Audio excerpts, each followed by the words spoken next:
Gastão, muito obrigado por você estar aqui com a gente hoje. É um grande prazer falar com você. E, cara, boa tarde. Boa tarde, seu Rix. Prazer é meu velho. Prazer é todo meu, cara. Bater esse papo contigo aí. Gastão, eu quero falar com você sobre duas coisas que eu sei que você manja e que são de muito interesse assim do pessoal que segue a gente aqui. Que são séries policiais que eu sei que você gosta de muitas, né? Eu vi o programa que você fez, né? Os dois, aliás, né? Que você fez sobre suas séries preferidas e dentre essas séries tem muitas séries que eu gosto também. Fala pra mim, Gastão, o que você acha da série desse cara aqui, ó, do Omar Little? O que Essa você pra acha? mim é a melhor, cara. Eu sempre cito, né, quando alguém pergunta qual a série que você mais gostou. Eu acho que não só é uma grande série, o The Wire, né, nós estamos falando da escuta aqui no Brasil, né? Não só é uma grande série, mas acho que o momento também que eu assisti foi muito importante para mim. Então, eu vou te ser sincero, Rick, chegou uma hora que eles eram meus companheiros, cara. Eu me identifiquei com muitos personagens. É uma série multifocal, né? Ela vê vários lados da mesma coisa, né?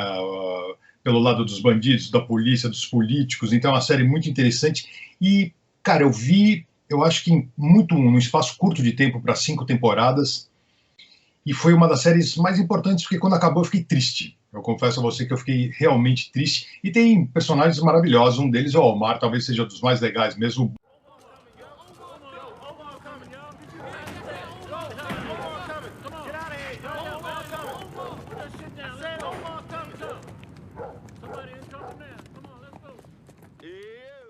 Bubbles também era um outro que eu gostava muito. Os caras ali da polícia também, né? Tinham vários personagens bacanas. Tinham alguns traficantes também que eram muito bacanas, que os próprios policiais na série lamentam quando morrem, né? É uma série extraordinária, cara, que as temporadas são distintas, né? Não segue uma linha, uma história só, né? Ela vai para sindicatos, para questão portuária. É a série que eu mais me diverti, que eu mais tenho como minha favorita de todos os tempos, cara. Aquela dupla, né? O Bunk e o Jimmy, né? Os caras são sensacionais, né? Eu acho que The Wire, eu que trabalho na área, assim, eu acho que The Wire é a série que mais retrata, assim, o que seria a realidade. Lógico, né? Eu nunca trabalhei em Baltimore, mas eu sei que é uma cidade muito violenta, né? E que sofre com essa questão, assim, da pobreza, do tráfico de drogas e da polícia. Inclusive, né, o escritor de The Wire, ele era um repórter policial, né? O David Simon, né? Ele conhece muito bem a questão. E é uma cidade que tem uma população negra muito grande, né? Então também tem a questão racial. Eu fui para Baltimore. Tem áreas, e eu fui com um amigo meu que é local, e tinha áreas que ele falou que é recomendável a gente realmente não ir e tal, porque é uma cidade mais, para os padrões americanos, uma cidade mais barra pesada, né? Só um detalhe, você falou do Bunk, que é o personagem dos mais legais. O ator agora está sendo questionado, está sendo convidado para fazer o B.B. King, né, no cinema. Sloppy. The Bunk. Sloppy? Motherfucker, come here. I'll show you sloppy. E participou do Ray Donovan. Ele fez aquele Tremé, né? Que é Treme, né? Que é outra série também fantástica. Ele toca numa banda de jazz. Grandes atores também. Acho que uma série tem isso, né? Ela precisa de bons personagens com bons atores para elevarem aquele personagem, né? E o The Wire tem isso de sobra, né, velho? Com certeza. The Wire, assim, é uma série que não é para qualquer um, né? Ela é uma série, assim, que ela não é... Ela é muito... Por isso que eu falo, né? Ela é muito... Eu vejo ela como muito retrato, assim, do que seria o mais próximo da realidade, né? Tem horas que é devagar, né? Eles estão lá fazendo escuta, né? Então, assim, tem horas que é devagar, que não acontece nada. E aí, quando acontece, é tudo de uma vez. Uma outra série, Gastão, que eu sei que você gosta muito também, e que tem muito a ver com o que eu faço, né? Com perícia de homicídios, é Dexter. O que você acha dessa série, cara? Eu vi todas as temporadas também. Foi outra série que foi um dos meus recordes. Acho que foi Breaking Bad e Dexter de número de episódios vistos num dia só. Dexter, eu acho que eu cheguei a ver 7 episódios num dia. Eu acho que tem excelentes temporadas, só o final que realmente... obviamente não vou cometer um spoiler aqui, mas o final não fez jus à série. O que eu mais gostei, cara, do Dexter é o ponto de vista do serial killer. Nenhuma série, nenhum filme tratavam disso. Geralmente é o especialista, é o cara que está caçando o serial killer, são pessoas relacionadas ou acompanham o serial killer sem saber o que se passa dentro da cabeça dele. E ali, no caso do Dexter, você está dentro da cabeça do serial killer. Então é um personagem muito sombrio, né? Ele mesmo define, né, como o passageiro sombrio, né? Porque ele está dentro da polícia, ele tem uma questão ética muito forte. Um serial killer, não sei, deve fugir dos padrões, né? Porque ele, teoricamente, só mata pessoas que sejam de fato malvadas. E a outra série que tem grandes personagens, cara, o Michael C. Hall, ele foi muito bem no papel do Dexter. Ele é um cara meio dissimulado, né, por natureza, você não sabe se ele tá alegre, se ele tá triste, né? Então acho que ele caiu muito bem. É uma das melhores séries que eu vi, cara. Fora a questão também do especialista em sangue, né, que ele era, né? Ele é um ultra especialista, né? Então esses negócios de padrões que ele fica estudando, é uma coisa que eu nunca tinha pensado na minha vida, cara. Não, com certeza. O Dexter, ele o consultor da série, ele é um policial de verdade que, inclusive, ele dá cursos ele participa dos cursos de mancha de sangue. Tem policiais aqui de São Paulo, do Brasil, que foram fazer esse curso lá em Miami, no Miami-Dade Police Department, e é um cara real. Então, assim, a série nas primeiras temporadas, né, que focam mais nessa coisa desse conflito, né, entre um serial killer e um perito, porque ele é um perito criminal, né? Ele é especialista em manchas de sangue, porque lá nos Estados Unidos é um pouco diferente, né? A gente aqui, a gente faz coisas que lá eles não fazem, a gente tem uma função um pouco mais global. Lá, o que a gente faz é dividido entre o técnico, né, que seria o Dexter, e aquele, como que era o nome daquele personagem oriental, Makusa. O coreano lá, que é uma figura também, né, cara? Ele é ótimo também. E a gente faz um pouco do que eles fazem e um pouco do que o detective faz, do que o detetive, que no caso lá acabou sendo a Deborah, né? Mas não, com certeza, Dexter é uma série muito legal, e o legal é que, assim, eles não erraram nessa questão do serial killer. O serial killer, ele é um cara metódico, ele tem um método. Então, a partir do momento, né, que ele desenvolveu, que o Harry, né, o pai dele, desenvolve o código, ele segue, e o serial killer é meio que isso mesmo. Isso daí eu achei muito legal no Dexter mesmo. Ô, Rick, só um parênteses, vai. O pai dele é o James Remar, o ator, né? O cara fez o Warriors, o Selvagem da Noite, então, pra minha geração, ele era o Ajax lá dos Warriors. Marcou completamente geração, e depois ele fez ainda Sex and the City, né? Sim. Então o próprio ator, ele falou que a vida dele é dividida. Quando alguém o reconhece, ele vê pela idade qual filme que vai falar. Então, se o cara mais velho é o Warriors, se a mulher vai falar do Sex and the City, e a molecada só falava do Dexter, cara. Não, com certeza. Não, o Dexter, ele foi uma série, assim, junto com o CSI, né, que veio primeiro, mas Dexter, assim, foi uma série que ajudou a popularizar muito essa coisa da perícia, né? Porque até então, o que a gente via em séries e filmes era a polícia, aquela coisa de investigação, de tipo SWAT, por exemplo, né? Aquela coisa lá da polícia operacional. Com o CSI e mais para frente com o Dexter, esse boom que a gente vê hoje na popularidade da perícia criminal vem muito graças a essas duas séries, que é lógico, são séries fantasiosas, né? Um DNA não sai em 20 minutos, mas são, assim, não deixa de valorizar a minha profissão. Eu imagino, assim, que antes disso, as pessoas que não eram da área, por exemplo, você já tinha ouvido falar em perícia criminal antes de ver CSI e Dexter? Não. Mais próximo, né? Com a lente de aumento, não, cara. A função deles nos filmes é sempre chama o perito, ele aparece de longe e já traz os resultados, né? Eu acho que o CSI foi fascinante, cara. Eu lembro a primeira vez que eu vi, que ela mostrava a bala entrando, passando pela epiderme, por dentro do corpo, as técnicas todas, os equipamentos que eles usavam.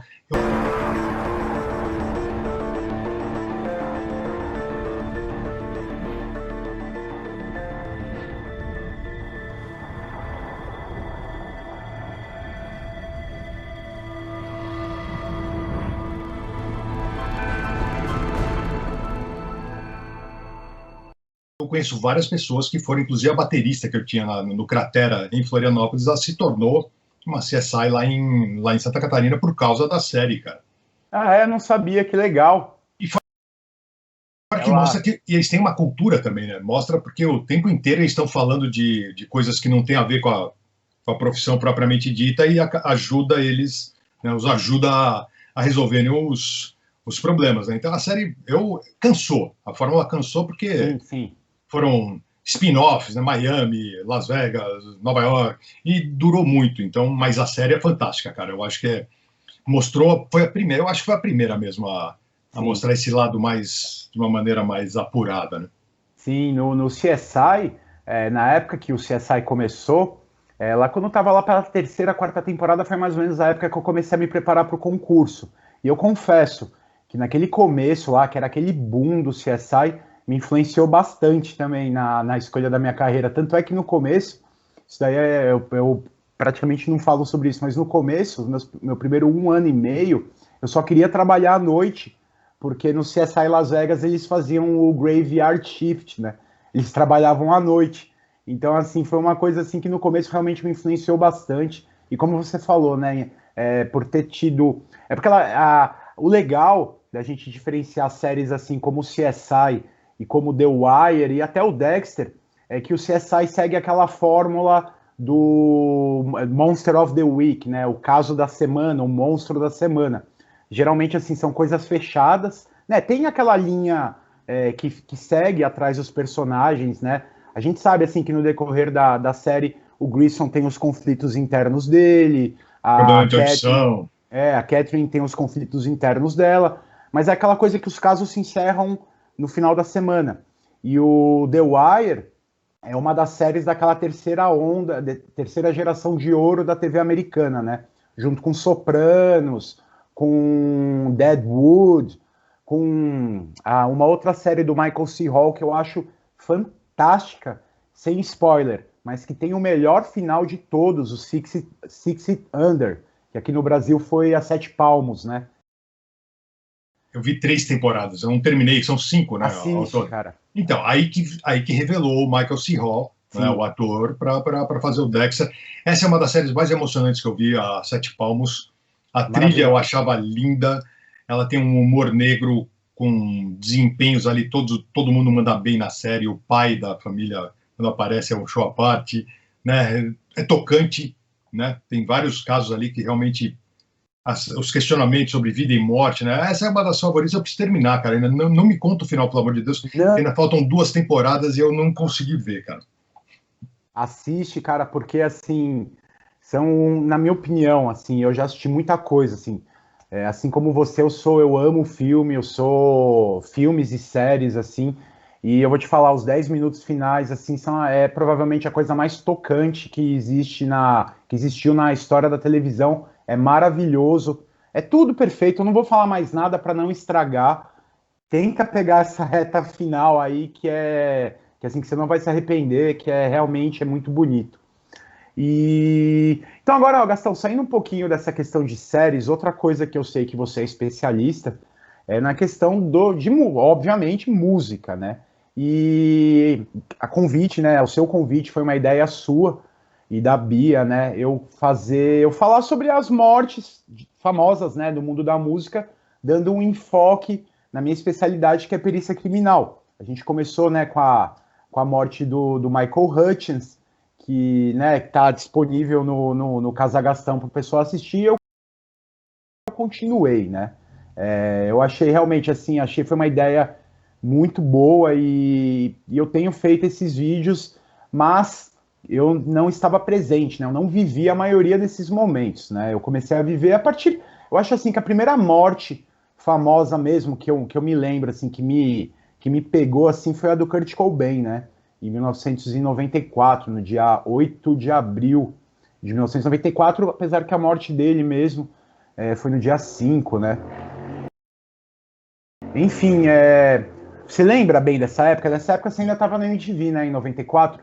Eu anunciei, né, a morte do Kurt Cobain, me chamaram em casa, eu ia fazer outra coisa, estava indo para um outro evento e falando, cara, volta para cá que você não vai acreditar. O que que houve? Kurt Cobain acabou de morrer. Já tinha tido uma overdose, ele já tinha anunciado, mais ou menos, né? Foi uma morte meio anunciada, mas, nossa, cara, um dos momentos que eu fiquei tocado mesmo, assim, por tudo que ele representava na época, né?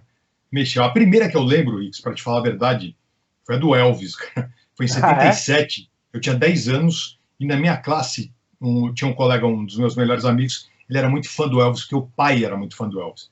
Então ele chegou chorando no colégio. E eu nem sabia dele. Eu falei, o que houve? Ele falou, meu, o Elvis morreu. Eu sabia, logicamente, quem era o Elvis na época, mas... E foi um choque também, cara. E depois, na sequência, John Lennon, 3 anos depois, em 80. E o John Lennon já tinha 13 anos, aí eu já tá totalmente consciente, chorei, sabe? Foi uma consternação como eu nunca vi, cara. Acho que só vi na Lady Di depois, pra te falar a verdade. Esse tipo de consternação mundial, sabe? Que tinha gente chorando em todos os cantos. Só de John Lennon, pra mim, eu lembro perfeitamente, cara, quando ele morreu. Né? Não, então o John Lennon, ele morreu na frente do Dakota Building, né, que é um prédio assim que por si só ele já é um prédio que seria lendário, né, sem que isso tivesse acontecido. Mas a morte dele assim mostra justamente assim uma época diferente nos Estados Unidos, né? Provavelmente isso não teria acontecido hoje, porque hoje você deve ter ido para lá antes e depois do 11 de setembro, né? Antes era um outro clima, era uma outra cidade. Hoje você vê lá a viatura de polícia a cada esquina. Dificilmente, né, o John Lennon estaria naquela situação sem um segurança. Imagina, porque, um Beatle, né? Um Beatle hoje em dia estaria com, acho que 3, 4 seguranças, cara. Né? Não, com certeza. E nessa época aí do Kurt Cobain, em 1994, que você anunciou a morte, um pouco antes disso, ou foi depois disso que você foi para Seattle? Você fez aquele... Foi antes. Então... Você considera... Eu escrevi um texto até, né, falando que ele ia ser a próxima tragédia quando eu voltei, né? Do rock and roll. Esse eu tenho guardado. Mas desculpa. Foi uma premonição, então. Puta, já tava muito evidente ali, cara. É que ele vinha, né, numa sequência, né? Meses antes ele teve aquela overdose em Roma, né? É complicado. E você considera que a morte do Kurt Cobain foi de fato assim o fim do grunge? Abalou. Eu acho que abalou. Eu não sei. Basicamente ele era ele estava na frente do movimento, né? Queira ou não, mesmo que ele não quisesse, ele era o cara mais emblemático do grunge, né? Dessa ascensão do rock independente nos anos 90, tanto que ele era muito procurado, né? Por muitas bandas. Ele era uma pessoa acessível, né, cara? E eu não sei, cara. Eu acho que o que ele fez ali, a postura dele mesmo diante do sucesso, né, a perfeição melódica, o gosto musical, ele era o cara mais importante, sem sombra de dúvida, e quando ele morreu, deu uma desviada. Realmente, não, os movimentos hoje em dia a gente vê de uma outra maneira, né? Na época é impossível você determinar, acabou hoje, acabou ontem, sim. Sempre uma decorrência, mas você vê que deu uma esvaziada. Eu acho que as atenções das gravadoras começaram a se voltar para outro tipo de som. Acho que deu uma enfraquecida nesse mercado independente pela morte dele. Muito louco, né? Sim. Demorou ainda alguns anos, ainda teve a ascensão do new metal e tudo, mas deu uma belíssima esvaziada, cara. E depois a sucessão de mortes também, né? Porque não só ele, mas, né, Lane Staley, né, todo mundo, né? Começou ali com Andrew Wood, né, do Mother Love Bone, que era a banda anterior ao Pearl Jam, né, que já tinha os caras do Pearl Jam, que teve uma overdose antes de lançar o primeiro disco. Então era um cenário mesmo fadado. Eu acho que a única coisa ruim ali, cara, é que eles trouxeram uma espécie de romantismo, né? A depressão, a morte. Eu não achava isso positivo.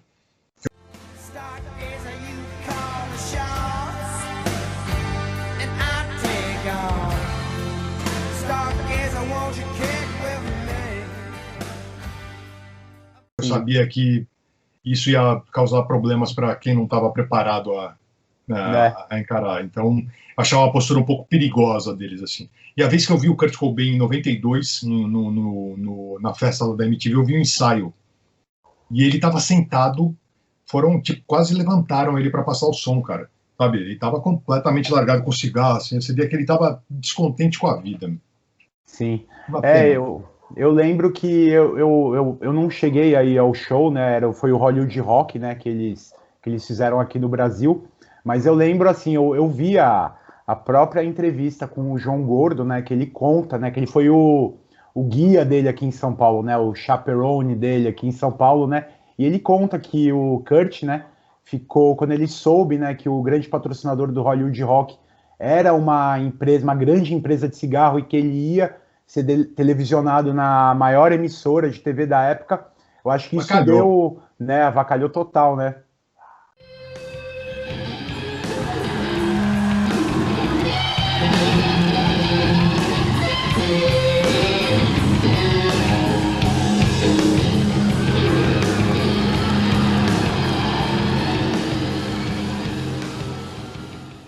Ele acabou com o show, cara. Eu fui embora antes de terminar o show, pra você ter uma ideia. Eu tava trabalhando e a gente olhou e falou, pô, por que ele fez isso, cara, sabe? Ele realmente ficou indignado e ele avacalhou com o show, cara. Mas era uma postura, ele posou na capa da Rolling Stone com uma camisa anti-rock corporativo, sabe? Era uma figura. Ele tinha uma qualidade que ele divulgava as bandas que ele gostava, isso eu acho fundamental. Ele falava bem de todo mundo, sabe? Ele trazia curiosidade dos fãs dele para outras bandas. Ele era um cara, e ele é a prova que que ele tinha um sucesso absoluto, né? Era quase uma unanimidade. O Nirvana, ele era um cara bem apresentável, tudo mais, filha, não era feliz, cara. Né? Ele foi uma prova, foi um exemplo de uma juventude que, né, almeja algo que, quando alcança, ela vê que não é suficiente, né? Eu vejo assim, eu fui estudar bastante, tal, fui relembrar um monte de coisa, eu vejo assim, que ele era um cara muito... Tava sempre muito em conflito, né? Porque quando ele não era famoso, ele queria levar a música dele às massas. Mas a partir do momento que ele ficou famoso, ele começou a viver aquele conflito entre arte, né, e a fama. E isso daí acabou acompanhando ele até o final da vida dele, né? Muito complicado. E depois que ele morreu, né, Gastão, tinha outras bandas, né? Soundgarden, o Pearl Jam, principalmente, que continuaram, mas tinha o Alice in Chains, você mencionou o Lane. Foi mais ou menos naquela época. Na verdade, o Alice in Chains chegou a gravar o disco, né, o homônimo, né, o do cachorro lá, o Tripod, o Alice in Chains em 96, né, fez o acústico, depois do acústico do Nirvana, mas nunca mais fizeram shows, né? O último show do Alice in Chains, eu fui, nessa época eu morava nos Estados Unidos, eu cheguei aí num show do Kiss, né, que era a volta do Kiss mascarado, e eu não sabia que na época não tinha internet, né? Isso era 96. Eu não sabia que era o Alice in Chains abrindo o show pro Kiss. Então eu cheguei lá, entrou o Alice in Chains, e o primeiro a entrar foi o Lane. E ele já estava irreconhecível. Nessa época, em 96, ele já não tinha os dentes da frente. Tanto é que na biografia conta, né, que no próprio disco Alice in Chains foi o primeiro que eles usaram Pro Tools para disfarçar aquele sibilar lá que faz, né, quando a pessoa não tem aquele assobiadinho que fica na voz, né? E ele, infelizmente, já estava nas últimas, foi um dos últimos shows dele. E ele se tornou recluso, né, a partir de 96, chegou a gravar aquele Class of 99 com o pessoal do Rage Against the Machine e do Jane's Addiction, Porno for Pyros, mas nunca mais fez show, né? Realmente, esse pessoal de Seattle aí teve um final bem triste, né? Terminando com, provavelmente, espero, né, que seja o último a ter uma morte trágica, o Chris Cornell, né? Não, foi um dos que eu mais lamentei, inclusive. Só para te falar, eu tenho uma não entrevista com o Layne Staley no Rio de Janeiro, durante o Hollywood Rock. Marcou, a gente fez um negócio gigante lá na Urca, sabe? Esperando o empresário dele aparecer e falou, não consigo trazer o Layne, ele não sai da banheira. Lá naquela época, em 93, então já tava heroína, velho. Heroína é um problema seríssimo e acabou com metade desses caras, né? O Andrew Wood foi vítima, o Cobain indiretamente também, sabe? É uma tragédia. Pro rock, a heroína sempre foi uma tragédia, cara. Então, os anos 90, né, o grunge, né, a primeira metade dos anos 90, você trabalhando lá na MTV, eu lembro, né, do que você apresentava lá, mas paralelamente a isso, tinha também uma grande banda, né, que existia já mais lá pro lado do metal, que era o Pantera, né, que você também trouxe praticamente tudo em primeira mão pra gente. Mais pra frente, já nos anos 2000, a gente teve a morte muito triste também do Dimebag Darrell, né. Isso daí foi também uma outra morte que abalou bastante, né, Gastão? Você lembra bem dessa daí também, né? Lembro, porque essa foi mais inesperada, né? Você falou, o Layne Staley ficou um tempo sumido, já deu... A aparência dele foi degradando, o Kurt Cobain também. O Dimebag estava no auge, muito bem, o conheci, o entrevistei 3 vezes, as 3 vezes ele foi finíssimo, ele era aquele cara americano empolgado, só, yeah, tudo era, yeah, vamos, boa, não sei o quê. Então, o cara que parecia gostar muito da vida. E a maneira que ele morreu, eu acho que uma das mais covardes e Nossa, eu fiquei chocado. Esse eu lamentei muito, cara. Não só por ser um grande guitarrista, um cara que era fundamental ali na época, né? Ele era emblemático, como o que ele representava e morrer desse jeito, cara, né? Sem ele nem percebeu. Tem uma câmera que mostra o cara subindo ao palco. Ele estava olhando para baixo, ele estava vendo o pedal dele. Acho que ele estava distraído para a morte, né? Distraído para a própria morte. You can see shooter Nathan Gale in a black jacket and baseball cap charging on a stage and pulling out a gun. He was headed straight for Dimebag Darrell, the band's lead guitarist. Esse marcou demais porque o Pantera, eu acho uma das bandas, a gente nunca fala muito, mas é uma das bandas mais influentes ali dos anos 90, sem sombra de dúvida. No metal ali, eles já trouxeram aquela lição do Master of Puppets e transformaram num negócio que acabou influenciando todo, desde o new metal ao todas as bandas que estavam ao redor, meu. Eles foram influenciados e souberam influenciar, né? Sim, não, com certeza. Todas as bandas, né, que surgiram a partir dali, falam, né, trazem o Pantera como uma influência. Antes mesmo da morte do Dime, né, já era um negócio estabelecido, né, que o Pantera foi uma grande... Pô, Dimebag, a gente pode dizer assim, ele foi provavelmente um dos últimos guitarristas, assim, totalmente inventivos, né, ele inventou um estilo, né, o groove metal, né, ele é um dos poucos, né. Ele sacou que dava para ser pesado e, saca, tem o groove, né? O groove é uma palavra meio indefinível, né? Sim. Mas ele fez uma coisa que dá para você ficar ali balançando a cabeça numa boa, né, cara? Sem...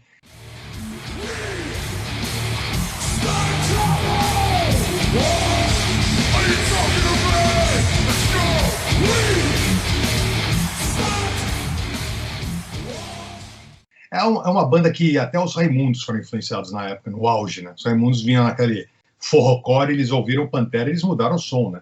Então a influência deles foi em vários níveis. O Sepultura foi influenciado, sabe? Um monte de gente, Cowboys from Hell, né? Depois os outros discos também na sequência. Foi uma banda fundamental, né? Das mais importantes mesmo. Com certeza. E para terminar, Gastão, queria que você falasse um pouco, né? Isso daí com certeza foi uma morte também que você sentiu bastante, eu senti, eu mesmo.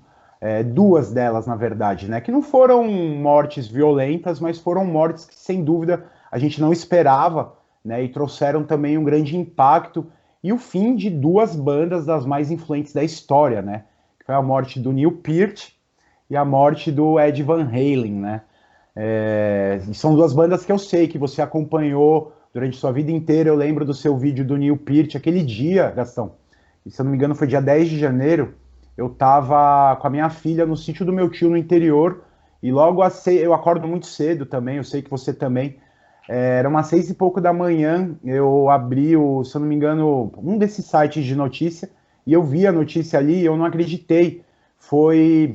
Enquanto eu li a notícia, tava o sol nascendo, porque lá é Paraibu, né, um lugar alto, com morros e tal, o sol nascendo, eu li aquela notícia, a única reação que eu tive foi colocar foi colocar Marathon para tocar, que tem aquela parte, né, que fala from first to last, the peak has never passed, aí assim com o morro no fundo, e aquele dia, foi um dia realmente muito triste, assim, porque o Rush foi uma das primeiras bandas que eu gostei. A primeira foi Beatles, mas Rush veio logo na sequência por causa do MacGyver, né, da abertura do Profissão Perigo, né? E, aquela morte do Neil Peart foi demais, né? Foi muito sentida, né? Cara, foi uma das mais sentidas dos últimos tempos para mim, por tudo que ele representava, pelo nível técnico que ele chegou, pelo nível das letras e por ele ter superado duas tragédias pessoais gigantes, a morte da esposa, a morte da filha. Ele conseguiu superar e teve um câncer acho que foi no cérebro, né, cara? E ele era um cara ultra reservado, então ele teve que conviver com isso só com os amigos próximos, porque ele não quis dividir, ele não queria que as pessoas sentissem pena dele. Então, perder o Neil Peart, saca, jovem, a gente pode falar que ele era um cara... Sim. Ele tinha mais muito para fazer ainda. Essa doeu, que nem o Ed Van Halen também, é outro cara que eu vi outro dia alguém falando sobre ele, falando, cara, não é, o mais importante do Ed Van Halen não era só o que ele tocava, a transformação técnica que ele trouxe para a guitarra, era aquele sorriso na cara, velho. O tempo inteiro o desgraçado tava ali tocando, ninguém faz isso. Ele tocava coisas dificílimas rindo, cara. Ele passava uma coisa transcendente, né? Então esse, para mim, saber que nunca mais ele vai estar nos palcos, a tristeza para mim, sei lá, que é difícil superar, né? Parece que os dois que você falou parece que são familiares, né? Porque o Van Halen eu vi em 83, o show, e o Rush foi uma banda que eu, sei lá, eu descobri acho que em 79, saca? Então foram, sei lá, bandas que todas as fitinhas de viagem tinham os dois, pode ter certeza disso. Não, com certeza.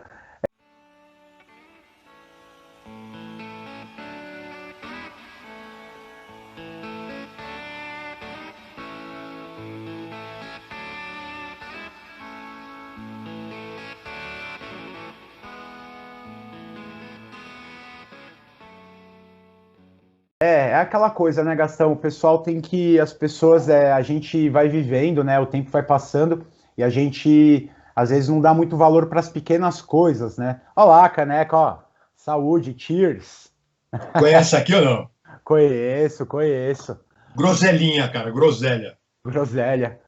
Então, Gastão, essa aquela coisa, né? A gente, isso é uma coisa, inclusive, que tem também um pouco a ver com música, mas não tem tanto, mas é também uma morte polêmica, que é uma frase que eu aprendi assistindo O Corvo, né, The Crow, com o Brandon Lee, que é outro cara que teve também uma morte trágica. Sinistro. Né? E no filme ele fala, né, valorize as pequenas coisas, né, os pequenos momentos, nada é trivial. It's funny. Little things used to mean so much to Shelley. I used to think they were kind of trivial. Believe me, nothing is trivial. Então acho que a gente deve cada vez mais, conforme a gente vai ficando mais velho, os nossos ídolos vão ficando mais velhos, né? A gente tem que aproveitar as pequenas coisas, e uma das coisas que eu dou muito valor é justamente ter esse contato com você, o trabalho que eu faço com você. Muito obrigado, Gastão. Muito obrigado por essa entrevista, cara. Pô, eu que te agradeço, cara. O trabalho que você faz, para quem não souber, é fundamental. Você faz todas as legendas do canal, entrevista o seu trabalho que dá, a dificuldade também de... Tem uns caras ali que são... Tem. E tem uns ali que são difíceis, né? Sensacional, Rick. A gente que tem que te agradecer, velho. Você faz aí pelo Casa Gastão, a gente talvez não fizesse mais entrevistas gringas, porque é uma dificuldade mesmo, cara, toda essa parte.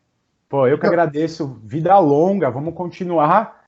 E estou no aguardo das próximas. Gastão, muito obrigado mesmo, cara. Uma boa tarde, espero que tudo isso passe logo e que a gente possa se encontrar novamente. Não vejo a hora, Ricks. Não vejo a hora mesmo, cara. Obrigado pelo convite, meu queridão. Sorte lá no canal que você merece, né? A temática é muito boa. Muito obrigado, Gastão. Um abraço, meu velho.